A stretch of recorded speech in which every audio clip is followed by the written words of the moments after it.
నమస్కారం ETV news కు స్వాగతం. ముందుగా ముఖ్యాంశాలు. సాగు ఖర్చు తగ్గింపుపై సీఎం చంద్రబాబు దృష్టి.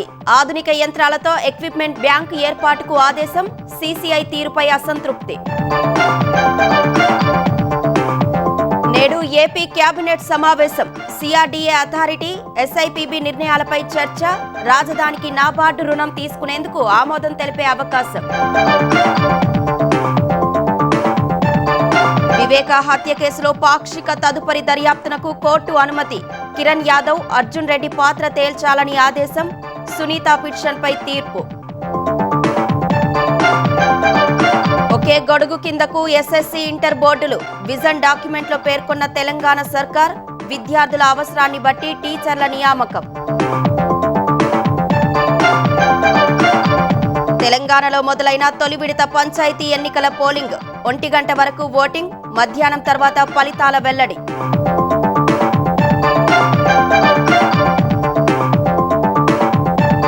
రాహుల్ గాంధీ విదేశీ పర్యటనపై బీజేపీ విమర్శలు. రహస్యంగా వెళ్తున్నారంటూ ఆరోపణ. మోదీ విదేశీ యాత్రలపై సమాధానం చెప్పాలన్న ప్రియాంక. ప్రధాని మోదీకి ఇజ్రాయిల్ పీఎం నెతన్యాహు ఫోన్. గాజాలో శాంతికి భారత్ మద్దతు. త్వరలో సమావేశం కావాలని ఇరువురు నేతల నిర్ణయం.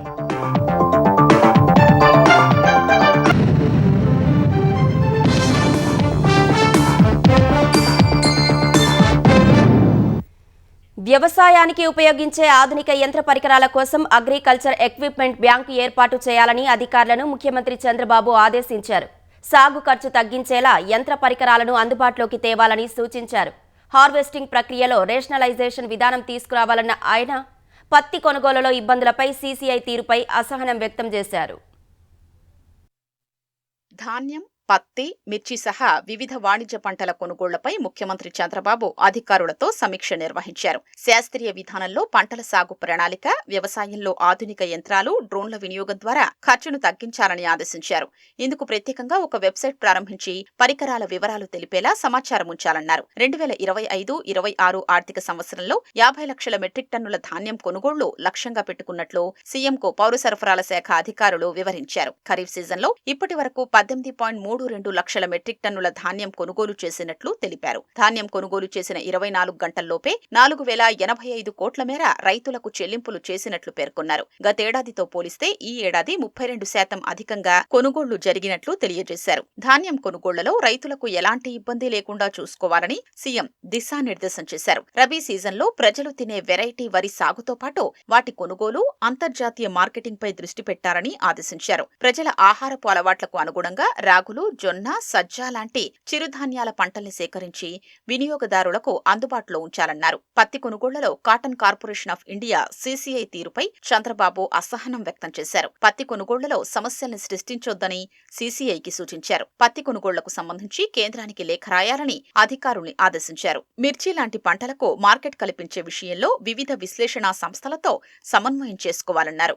వివిధ ప్రాంతాల్లో పండే పంటలకు సంబంధించి ప్రోడక్ట్ క్లస్టర్ల ద్వారా పంట ఉత్పత్తి, మార్కెటింగ్ సమన్వయం చేయాలని చంద్రబాబు స్పష్టం చేశారు. రైతుల నుంచి ప్రభుత్వం కొనుగోలు చేసిన ఉల్లి పంటకు నిధులు విడుదల చేయాలని ఆదేశించారు.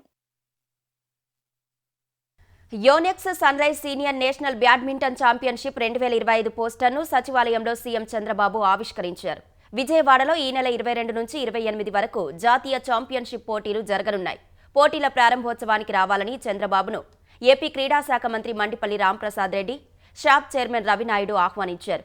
10 ఏళ్ల తర్వాత నిర్వహించే బ్యాడ్మింటన్ ఛాంపియన్షిప్ పోటీలను విజయవంతం చేసేందుకు ప్రత్యేక ఏర్పాట్లు చేస్తున్నట్లు సీఎంకు తెలిపారు.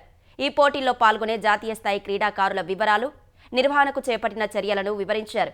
టోర్నమెంటును ప్రతిష్టాత్మకంగా నిర్వహించాలని మంత్రికి చంద్రబాబు సూచించారు.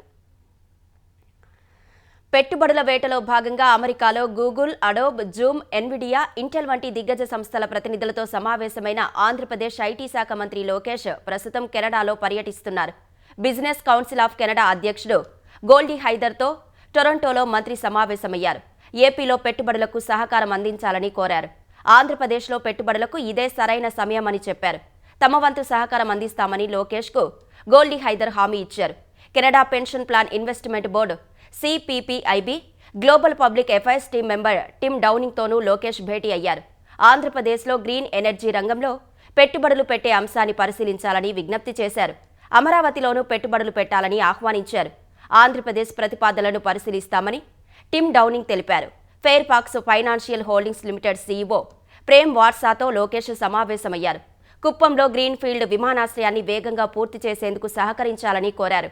టూరిజం, హాస్పిటాలిటీ రంగంలో పెట్టుబడులు పెట్టాలని ఆహ్వానించారు. ఫ్లోరిడాలోని పనామా సిటీ తరహాలో ఏపీలో నల్లమల్లో స్టెర్లింగ్ రిసార్ట్స్ ఏర్పాటుకు గల అవకాశాలను పరిశీలించాలని కోరారు.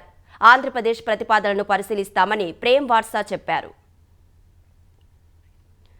ఆంధ్రప్రదేశ్ వ్యాప్తంగా బీజేపీ నిర్వహించనున్న అటల్ మోదీ సుపరిపాలన యాత్ర నేటి నుంచి ప్రారంభం కానుంది. అనంతపురం జిల్లా ధర్మవరం నుంచి మొదలయ్యే యాత్ర ఈ నెల 25న మాజీ ప్రధాని వాజ్పేయి శత జయంతి రోజు అమరావతిలో ముగియనుంది. రోజు 2 జిల్లాల్లో యాత్ర నిర్వహణకు ఏర్పాట్లు చేశారు. దేశంలో సుపరిపాలనకు వాజ్పేయి ఏ విధంగా నాంది పలికారనే విషయాలను ఈ యాత్రలో వివరించనున్నారు. అన్ని జిల్లా కేంద్రాల్లో జాతీయ రహదారికి అనుసంధానంగా వాజ్పేయి విగ్రహాలను ఆవిష్కరించనున్నారు. అటల్ మోదీ సుపరిపాలన యాత్రను విజయవంతం చేయాలని సీఎం చంద్రబాబు ఇప్పటికే పిలుపునిచ్చారు. యాత్రలో బీజేపీ పాలిత రాష్ట్రాల సీఎంలు, కేంద్ర మంత్రులు, కూటమి నేతలు, కార్యకర్తల్ని భాగస్వాములను చేయాలని నిర్ణయించారు. ఈ నెల 25న అమరావతిలో జరిగే యాత్ర ముగింపు సభకు రావాలని ముఖ్యమంత్రి Chandrababu, deputy CM Pawan Kalyan, BJP అధ్యక్షుడు జేపీ నడ్డా, కేంద్ర మంత్రి అమిత్ షాకు ఆహ్వానం పలికారు. తెలంగాణలో పంచాయతీల ఎన్నికల తొలి విడత పోలింగ్ జరుగుతోంది. 3,834 పంచాయతీలు, 27,628 వార్డులకు పోలింగ్ నిర్వహిస్తున్నారు. ఉదయం 7 గంటలకు ప్రారంభమైన పోలింగ్ మధ్యాహ్నం 1 గంట వరకు కొనసాగనుంది. మధ్యాహ్నం 2 గంటల నుంచి పోలైన ఓట్లు లెక్కించి వీలైతే ఉప సర్పంచ్ ఎన్నిక కూడా నేడే నిర్వహించనున్నట్లు తెలంగాణ రాష్ట్ర ఎన్నికల సంఘం తెలిపింది. తొలి విడతలో 31 జిల్లాలోని 4,236 గ్రామ పంచాయతీలు, 37,440 వార్డుల్లో ఎన్నికలకు ఎస్ఈసీ నోటిఫికేషన్ విడుదల చేసింది. 5 పంచాయతీలు, 169 వార్డుల్లో నామినేషన్లు దాఖలు కాలేదు. మిగిలిన వాటిలో 396 మంది సర్పంచులు, 9,633 వార్డు మెంబర్లు ఏకగ్రీవంగా ఎన్నికయ్యారు. ఒక పంచాయతీ, 10 వార్డుల్లో కోర్టు స్టే వల్ల ఎన్నికలు నిలిచిపోయాయి. మిగిలిన 3,834 గ్రామ పంచాయతీలు, 27,628 వార్డుల్లో ప్రస్తుతం పోలింగ్ జరుగుతోంది. 3,834 మంది సర్పంచ్, 65,455 మంది వార్డు అభ్యర్థులు బరిలో ఉన్నారు. మొత్తం 56,19,430 మంది ఓటర్లు వారి భవితవ్యాన్ని తేల్చనున్నారు. సుమారు 1,00,000 మందికి పైగా సిబ్బంది పోలింగ్, ఓట్ల లెక్కింపు విధుల్లో ఉన్నట్లు ఎస్ఈసీ రాణి కుమిదిని తెలిపారు. పంచాయతీ ఎన్నికల్లో తొలిసారిగా బ్యాలెట్ పత్రంలోనూ నోటాను పొందుపరిచారు. పంచాయతీ ఎన్నికలకు పటిష్టమైన భద్రత ఏర్పాట్లు చేసినట్లు తెలంగాణ శాంతి భద్రతల అదనపు డీజీ మహేష్ భగవత్ తెలిపారు. పాఠశాల విద్యా విధానంలో విప్లవాత్మక మార్పులకు తెలంగాణ సర్కార్ శ్రీకారం చుట్టనుంది. ఇంతవరకు 10వ తరగతి ఎస్ఎస్సీ, ఇంటర్కు ఇంటర్మీడియట్ బోర్డులు వేర్వేరుగా పనిచేస్తుండగా వాటిని ఏకం చేసి తెలంగాణ స్కూల్ ఎడ్యుకేషన్ బోర్డు పేరిట ఒకటే బోర్డును ఏర్పాటు చేయనుంది. ఈ మేరకు తెలంగాణ రైజింగ్ దార్శనిక పత్రం 2047లో ప్రభుత్వం వెల్లడించింది. పాఠశాల విద్యా విధానంలో సంస్కరణలకు తెలంగాణ సర్కార్ సిద్ధమైంది. 10వ తరగతి ఇంటర్మీడియట్ విద్యను ఒకే బోర్డు కిందికి తేవాలని సూచన ప్రాయంగా నిర్ణయించింది. కేంద్ర ప్రభుత్వం సైతం కొన్నేళ్లుగా 2 బోర్డులు ఎందుకని ప్రశ్నిస్తోంది. దేశవ్యాప్తంగా కేవలం 6 రాష్ట్రాల్లోనే వేర్వేరు బోర్డులు ఉన్నాయని ఇటీవల కేంద్ర విద్యాశాఖ కార్యదర్శి సంజయ్ కుమార్ చెప్పారు. తెలంగాణ ప్రభుత్వం సైతం ఇప్పుడు ఒకే బోర్డును ప్రతిపాదించింది. ఈ మేరకు విద్యా ప్రమాణాలు, నాణ్యత, గుర్తింపునకు సంబంధించి అన్ని రకాల పాఠశాలల కోసం తెలంగాణ స్కూల్ స్టాండర్డ్స్ అథారిటీని ఏర్పాటు చేస్తారు. పరీక్షల విధానం, విద్యార్థుల అభ్యసన సామర్థ్యాల్ని పరీక్షించే విధానాల్లో మార్పులు చేస్తారు. ఉపాధ్యాయ, విద్యార్థుల నిష్పత్తి ఆధారంగా టీచర్లు ఎక్కడ అవసరమైతే అక్కడ నియమిస్తారు. ఏటా జిల్లా, మండల స్థాయిల్లో టీచర్ల మిగులు, లోటుపై సమీక్షిస్తారు. ఆ తర్వాత టెక్నాలజీ ఆధారంగా ఆటోమేటిక్ బదిలీ చేస్తారు. ఉపాధ్యాయ నియామకాల్ని ప్రభుత్వ పాఠశాలల్లో అవసరం మేరకు చేపడతారు. కేవలం ప్రధాన సబ్జెక్టుల వారీగానే కాకుండా ఆర్ట్, ఫిజికల్ ఎడ్యుకేషన్, కౌన్సిలర్లు, ఇతర విద్యేతర ఉపాధ్యాయుల్ని నియమిస్తారు. ఒక టీచర్కు పీజీ, పీహెచ్డీ విద్యార్హత ఉంటే వారిని ఇంటర్, డిగ్రీ కళాశాలల్లో కూడా వినియోగించుకుంటారు. ఒకే పాఠశాల ప్రాంగణం లేదా ఒకే ప్రదేశంలో వేర్వేరు బడులుంటే వాటిని ఒకటిగా చేసి ఒకే హెచ్ఎం ఆధ్వర్యంలో పనిచేసేలా చూస్తారు. ఇలా విలీనం చేసే ముందు విద్యార్థులకు తగిన ప్రత్యామ్నాయం చూపుతారు. దశల వారీగా అన్ని బడుల్లో ప్రీ ప్రైమరీ తరగతుల్ని ప్రవేశపెడతారు. పాఠశాల స్థాయి నుంచి వృత్తి విద్యను అనుసంధానిస్తారు. కోడింగ్, కంప్యూటేషనల్ థింకింగ్, వయసుకు తగిన ఏఐ అక్షరాస్యతను సిలబస్లో చేరుస్తారు. సిఎస్ఆర్ క్రియాశీలకంగా మారుస్తారు. ప్రభుత్వ డైట్ కళాశాలల్ని అకాడమిక్ హబ్లుగా మారుస్తారు. పాఠశాలల్ని అన్ని వసతులతో కూడిన ప్రజోపయోగ స్థలాలుగా మారుస్తారు. స్కూల్ కాంప్లెక్స్లకు బాధ్యత అప్పగిస్తారు. తెలంగాణ రైజింగ్ గ్లోబల్ సమ్మిట్ను విజయవంతంగా నిర్వహించిన తెలంగాణ సర్కార్ ఆ సదస్సు గురించి విద్యార్థులకు తెలుసుకునేందుకు అవకాశం కల్పించింది. వివిధ విద్యా సంస్థలకు చెందిన విద్యార్థులను సమ్మిట్ చూసేందుకు అనుమతి ఇచ్చింది. గ్లోబల్ సమ్మిట్లో స్టాళ్లను చూస్తూ విద్యార్థులు అనేక విషయాలు నేర్చుకున్నారు. ఏరోస్పేస్ నుంచి చేనేత టూరిజం వరకు స్టాళ్లను క్షుణ్ణంగా పరిశీలించారు. ఆదిలాబాద్ మహాత్మా జ్యోతి బాపులే రెసిడెన్షియల్ పాఠశాలకు చెందిన విద్యార్థినులు తయారు చేసిన వ్యవసాయ పరికరం అందరి దృష్టిని ఆకర్షించింది. Bharat future city, infra, pharma, వ్యవసాయం, చేనేత వస్తువులు ఇలా ఏర్పాటు చేసిన ప్రతి స్టాల్ అందరినీ ఆకర్షించింది. భవిష్యత్తులో తాము కూడా సాంకేతిక రంగాల్లో పనిచేసేందుకు ఈ సమ్మిట్ తమకు మంచి స్ఫూర్తినిచ్చిందని విద్యార్థులు చెబుతున్నారు. ఈ సమిట్ ఈ exhibition is completely different from everything. Like next different departments ఉన్నాయి. టూరిజం గురించి ఎక్స్ప్లోర్ చేసాము, cyber security and AI Telangana police వాళ్ళు ఎలా యూజ్ చేస్తున్నారు, and coming to this T works robotic process ఇదంతా ఎలా ఉంది, ఇది it is very great to come for all the public. కొన్ని స్కిల్స్ బాగున్నాయి, రోబోటిక్ కానీ హ్యాండ్లింగ్, క్రాఫ్ట్ హ్యాండ్లింగ్ కానీ, మూసినది గ్రీన్ చేయడం కానీ, క్లీన్ చేయడం కానీ, లిటరలీ మేము చాలా హ్యాపీగా ఫీల్ అయ్యాము ఇవి చూసి. ఇక్కడ ఇవన్నీ చూసినందుకు చాలా సంతోషంగా ఉంది మాకు, మా స్కూల్ తరపున వచ్చినందుకు అందరికీ. మేము కూడా ప్లాన్ చేస్తే ఇక్కడ మంచిగా వచ్చి సక్సెస్ఫుల్గా చేయాలని అనుకుంటున్నాము. మాజీ మంత్రి వివేకానందరెడ్డి హత్య కేసులో పాక్షిక తదుపరి దర్యాప్తునకు సీబీఐ కోర్టు అనుమతి ఇచ్చింది. దర్యాప్తుపై వివేకా కుమార్తె సునీత లేవనెత్తిన సందేహాల నేపథ్యంలో కొన్నింటిపై దర్యాప్తు కొనసాగించవచ్చని పేర్కొంది. వివేకా హత్యపై లోతైన దర్యాప్తు కొనసాగించేలా ఆదేశాలు ఇవ్వాలని సునీత దాఖలు చేసిన పిటిషన్పై సీబీఐ ప్రధాన కోర్టు న్యాయమూర్తి డాక్టర్ టి రఘురాం బుధవారం రాత్రి 9 గంటల తర్వాత తీర్పు ఇచ్చారు. వైఎస్ వివేకానందరెడ్డి దారుణ హత్య ఘటనపై పూర్తిస్థాయి దర్యాప్తు చేయాలని ఆయన కుమార్తె సునీత దాఖలు చేసిన పిటిషన్ను సీబీఐ కోర్టు పాక్షికంగా అనుమతిస్తూ ఉత్తర్వులు జారీ చేసింది. 7వ నిందితుడైన వైఎస్ భాస్కర్ రెడ్డి తమ్ముడు వైఎస్ ప్రకాష్ రెడ్డి మనవడు అర్జున్ రెడ్డికి, 2వ నిందితుడైన సునీల్ యాదవ్ సోదరుడు కిరణ్ యాదవ్ ముందుగా హత్య సమాచారాన్ని ఇచ్చారన్న ఆరోపణలపై దర్యాప్తు చేసి అనుబంధ అభియోగ పత్రం దాఖలు చేయాలని సీబీఐని న్యాయమూర్తి ఆదేశించారు. అయితే సునీత సందేహాలు వ్యక్తం చేసిన అందరిపైనా దర్యాప్తునకు అనుమతించడానికి న్యాయమూర్తి నిరాకరించారు. దర్యాప్తును నెలలోగా పూర్తి చేయాలని గడువు విధించినట్లు సమాచారం. 2019 మార్చి 15న తెల్లవారుజామున 1:42 అర్జునన్నా, వివేకం సార్ అని, సార్ చనిపోయాడన్నా అంటూ కిరణ్ యాదవ్ నుంచి మెసేజ్ వచ్చినట్లు సీబీఐ తెలిపింది. అనుమానాలకు ఆస్కారమిస్తున్న ఈ మెసేజ్పై ఎలాంటి దర్యాప్తు జరపలేదన్నదే సునీత ఆరోపణ. అందువల్ల వీరిద్దరి మధ్య కాల్ డేటా రికార్డుపై దర్యాప్తు చేపట్టాలంటూ సీబీఐ కోర్టు ఆదేశాలు జారీ చేసింది. హత్య జరిగిన రోజు అవినాష్ రెడ్డి ఫోన్ వాడుకలోనే ఉందని, ఆయన జగన్కు చెప్పి ఉండొచ్చని సీబీఐ సందేహం వ్యక్తం చేసి వదిలేసింది. జగన్కు ఫోన్ చేసి సమాచారం ఇచ్చారా లేదా అనే కోణంలో దర్యాప్తు జరగలేదు. మాజీ ఐఏఎస్ అజయ్ కల్లాం ఇచ్చిన వాంగ్మూలంలో 5 గంటలకు మేనిఫెస్టోపై చర్చ జరుగుతుండగా ఫోన్ వచ్చిందని, భారతి మనిషిని పంపడంతో జగన్ లోపలికెళ్లొచ్చాక వివేకా చనిపోయినట్లు చెప్పారని వెల్లడించారు. భారతికి సమాచారం ఎలా వచ్చిందో దర్యాప్తు చేయలేదు. సునీల్ యాదవ్ సీడీఆర్ను పరిశీలిస్తే అవినాష్ రెడ్డితో ఉన్నట్లు తేలుతోంది. దస్తగిరితో ఆర్థిక వ్యవహారాలు ఉన్న న్యాయవాది ఓబుళరెడ్డి పాత్రపై దర్యాప్తు చేయలేదు. హత్య జరిగిన రోజు తరువాత అవినాష్ రెడ్డి, సునీల్ యాదవ్ మధ్య జరిగిన సంభాషణలపై దర్యాప్తు జరపాలని సునీత కోరారు. 2019 మార్చి 15న అవినాష్ రెడ్డి ఎక్కడున్నారో ఆరా తీయాలని, హత్యలో అవినాష్ పిఏ కృష్ణారెడ్డి పాత్రపై సందేహాలు ఉన్నాయని, వాటిపై లోతైన దర్యాప్తు జరపాలని సునీత తన పిటిషన్లో పేర్కొన్నారు. ఘటనా స్థలంలోనే కృష్ణారెడ్డి సోదరుడు మనోహర్ రెడ్డి ఉన్నారని, సాక్ష్యాల చెరిపివేతలో ఎవరెవరి పాత్ర ఉందో దర్యాప్తు చెయ్యలేదని ఆమె తెలిపారు. భాస్కర్ రెడ్డి, అవినాష్ రెడ్డిలను రక్షించేందుకు నేరాన్ని అంగీకరిస్తే 10 కోట్లిస్తామన్నారని, గంగాధర్ రెడ్డి వాంగ్మూలమిచ్చారని, ఈ విషయాలన్నింటిపై దర్యాప్తు చెయ్యాలని సునీత తన పిటిషన్లో కోరారు. న్యాయమూర్తి మాత్రం వారందరి పాత్రపై విచారణకు అంగీకరించలేదని తెలుస్తోంది. ముఖ్యమంత్రి చంద్రబాబు అధ్యక్షతన అమరావతి సచివాలయంలో నేడు ఆంధ్రప్రదేశ్ మంత్రివర్గ సమావేశం జరగనుంది. రాజధాని పనులు వేగవంతానికి ఇటీవల సిఆర్డీఏ అథారిటీ సమావేశంలో తీసుకున్న నిర్ణయాలు, పెట్టుబడుల ప్రోత్సాహక బోర్డు ఎస్ఐపిబి తీసుకున్న నిర్ణయాలు కేబినెట్ ముందుకు రానున్నట్లు తెలుస్తోంది.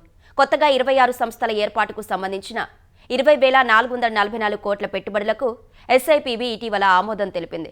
వీటి ద్వారా 56,278 ఉద్యోగాల కల్పన జరగనుంది. వీటిపై మంత్రివర్గం చర్చించి నిర్ణయం తీసుకోనుంది. అమరావతిలో 169 కోట్లతో లోక్ భవన్ నిర్మాణానికి టెండర్ల ప్రక్రియపైన మంత్రివర్గం చర్చించనుంది. నాబార్డు నుంచి రాజధాని నిర్మాణానికి 7,380.70 కోట్ల రుణం తీసుకునేందుకు కేబినెట్ ఆమోదం తెలిపే అవకాశం ఉంది.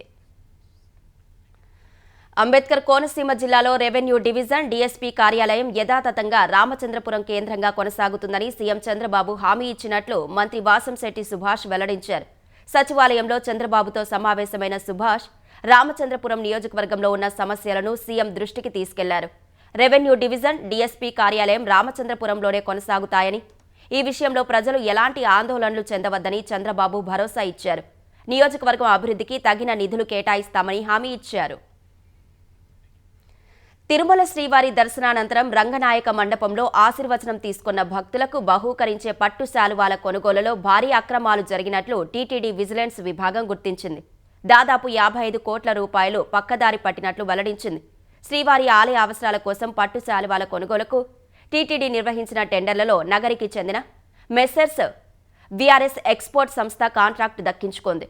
ఒక్కో శాలువా 1389 రూపాయల 15 పైసల చొప్పున 15,000 శాలువాల సరఫరాకు ఒప్పందం కుదిరింది.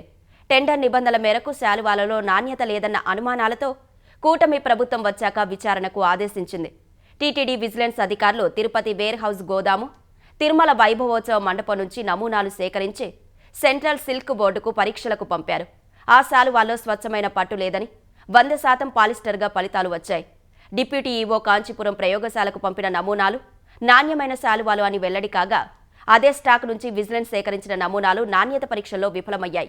ఫలితాలను మార్చి వేర్ హౌస్ డిప్యూటీ ఈవో అక్రమాలకు పాల్పడ్డారని విజిలెన్స్ తన నివేదికలో తెలిపింది. ఈ నివేదికను పరిశీలించిన టీటీడీ ధర్మకర్తల మండలి టెండర్లను తక్షణం రద్దు చేయాలని, ఏసీబీతో సమగ్ర విచారణ జరిపించాలని తీర్మానించింది. పర్చేసింగ్ ఎవరైతే స్టాఫ్ ఉన్నారో వాళ్ళ మీద అలిగేషన్, పాతది కొత్తది అన్ని, పాత దాంట్లో నుంచి కంటిన్యూ అవుతుంది. ఒక చిన్న ఎగ్జాంపుల్ చెప్తా దానికి. ఈ షాల్వాలు ఉన్నాయి కదా, అది బయట 350 రూపాయలు 400 రూపాయలు దొరుకుతుంది. దాన్ని 1334 రూపాయలు కొంటున్నారు. ఇప్పటికీ నాకు తెలిసి 4-5 ఏళ్ళు ఒక 50 కోట్ల రూపాయల మెటీరియల్ ఉన్నారు. మాకు అక్కడ డౌట్ వచ్చింది. అక్కడి నుంచి చూస్తే చాలా వరకు ఇట్లాంటి అవినీతి జరిగింది కాబట్టి వాళ్ళని ఐడెంటిఫై చేస్తాం, ఏసీబీ చూసుకుంటుంది. టీటీడీకి కల్తీ నెయ్యి సరఫరాపై నిర్ణయం వైవి సుబ్బారెడ్డిదేనని టీటీడీ కొనుగోలు విభాగం మాజీ జీఎం సుబ్రహ్మణ్యం సిట్ విచారణలో వెల్లడించారు.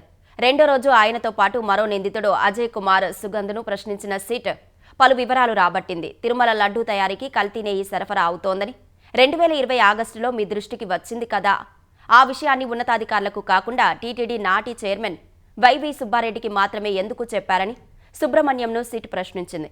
నమూనాలు ల్యాబ్కు పంపమని వైవీనే చెప్పినందున ఆయనకే కల్తీ విషయాన్ని తెలిపామని సుబ్రహ్మణ్యం సమాధానమిచ్చారు.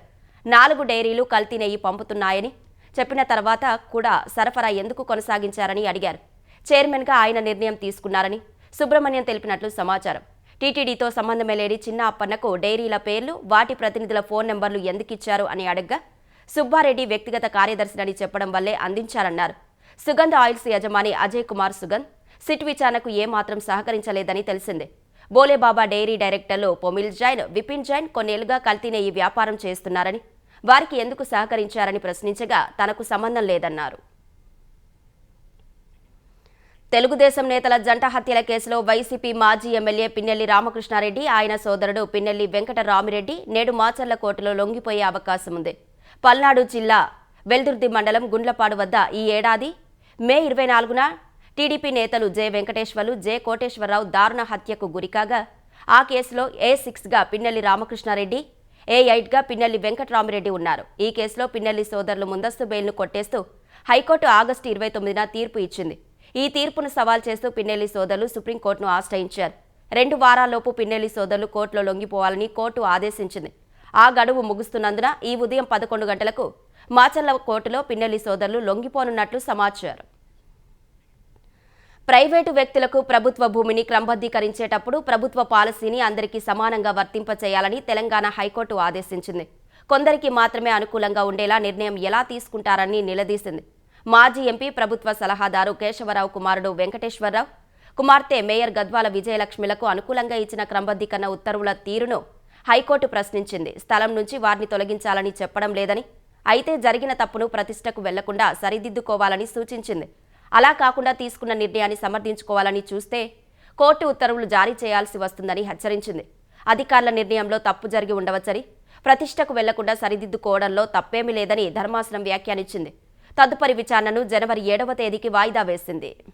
రష్యా ఉక్రెయిన్ యుద్ధం ముగించేందుకు 30 దేశాల నేతలు అధికారులతో చర్చలు జరగనున్న నేపథ్యంలో తాజా శాంతి ప్రణాళికను ఉక్రెయిన్ ప్రతిపాదించింది. ఈ శాంతి ప్రణాళికను అమెరికాకు అందజేస్తామని ఉక్రెయిన్ అధ్యక్షుడు జెలెన్స్కీ వెల్లడించారు. శాంతి ప్రణాళికలో 20 అంశాలను పొందుపరిచినట్లు తెలిపారు. శాంతి చర్చల గురించి German chancellor Friedrich Merz, Britain ప్రధాని కీర్ స్టార్మర్, ఫ్రాన్స్ అధ్యక్షుడు మేక్రాన్తో అమెరికా అధ్యక్షుడు ట్రంప్ ఫోన్లో మాట్లాడినట్లు అధికార వర్గాలు తెలిపాయి. చర్చలు కీలక దశలో ఉన్నాయని యూరప్ నేతలు పేర్కొన్నట్లు వెల్లడించాయి. ఉక్రెయిన్లో ఎన్నికలు నిర్వహించాలని ట్రంప్ ఇచ్చిన పిలుపుకు జెలెన్స్కీ స్పందించారు. సురక్షిత పోలింగ్కు హామీ ఇవ్వగలిగితే, ఉక్రెయిన్ ఎన్నికల చట్టాన్ని సవరించగలిగితే వచ్చే 3 నెలల్లో ఎన్నికలకు వెళ్లేందుకు తాము సిద్ధమేనని జెలెన్స్కీ తెలిపారు. ఎన్నికల సమయంలో అమెరికా, యూరప్ దేశాల నుంచి ఉక్రెయిన్కు రక్షణ కావాలని కోరారు. ప్రధాని నరేంద్ర మోదీ, ఇజ్రాయెల్ ప్రధాని నెతన్యాహు త్వరలో సమావేశం కానున్నట్లు ఇజ్రాయెల్ అధికార వర్గాలు వెల్లడించాయి. ఈ మేరకు ఇరువురు నేతల మధ్య ఫోన్ సంభాషణ జరిగినట్లు సామాజిక మాధ్యమాల్లో ఇజ్రాయెల్ పీఎంఓ పోస్టు చేసింది. మోదీ, నెతన్యాహు త్వరలో సమావేశమయ్యేందుకు అంగీకరించారని వెల్లడించింది. నెతన్యాహు మోదీకి ఫోన్ చేసి పశ్చిమాసియాలోని పరిస్థితులను వివరించారని భారత ప్రధానమంత్రి కార్యాలయం కూడా తెలిపింది. గాజాలో శాశ్వత శాంతి కోసం జరిగే ప్రయత్నాలకు భారత్ మద్దతు ఉంటుందని మోదీ స్పష్టం చేశారని పేర్కొంది. ఇరు దేశాల మధ్య వ్యూహాత్మక భాగస్వామ్యాన్ని బలోపేతం చేసే మార్గాలపై ఇరువురు నేతలు చర్చించినట్లు తెలిపింది. ఉగ్రవాదాన్ని ఖండించిన నెతన్యాహు, మోదీ ఉగ్రవాదం ఏ రూపంలో ఉన్నా సహించేది లేదని పునరుద్ఘాటించారు. లోక్సభలో ప్రతిపక్ష నేత రాహుల్ గాంధీ రహస్య విదేశీ పర్యటనలు చేస్తున్నారని బీజేపీ ఆరోపించింది. ఆయన విదేశీ పర్యటనల అనివార్యత ఏంటో చెప్పాలని డిమాండ్ చేసింది. ప్రధాని నరేంద్ర మోదీ విదేశీ పర్యటనలపై సామాజిక మాధ్యమం ఎక్స్లో కాంగ్రెస్ చేసిన విమర్శలను బీజేపీ ఖండించింది. మోదీ చేసే అధికార విదేశీ పర్యటనలకు, రాహుల్ చేసే రహస్య విదేశీ పర్యటనలకు చాలా వ్యత్యాసం ఉందని పేర్కొంది. ప్రధాని విదేశాలకు, అధికారిక కార్యక్రమాలకు వెళ్తే రాహుల్ గాంధీ సెలవుల్లో విదేశీ పర్యటనలు చేస్తున్నారని వివరించింది. రాహుల్ గాంధీ విదేశాలకు ఎలా వెళ్తారో కనీసం ఆయన భద్రతా సిబ్బందికి కూడా తెలియదని ఆరోపించింది. ఆయన విదేశాలకు వెళ్లిన కొంతకాలం తర్వాత రాహుల్ గురించిన వార్తలు వస్తాయని బీజేపీ వెల్లడించింది. లీడర్ ఆఫ్ పర్యటన అంటూ ఎద్దేవా చేసింది. రాహుల్పై బీజేపీ విమర్శలను కాంగ్రెస్ ఎంపీ ప్రియాంక గాంధీ ఖండించారు. ప్రధాని పని దినాల్లో సగం కాలం దేశం వెలుపలే గడిపేస్తుంటే మోదీని నిలదీయకుండా రాహుల్ను ఎందుకు ప్రశ్నిస్తున్నారని ఆమె అడిగారు. మోదీకి విదేశీ పర్యటనలకు సంబంధించిన వివరాలను ఆమె ఎక్స్లో పోస్టు చేశారు. దేశంలో పార్లమెంట్ సమావేశాలు నడుస్తుంటే మోదీ విదేశాల్లో ఉంటారని ప్రియాంక విమర్శించారు.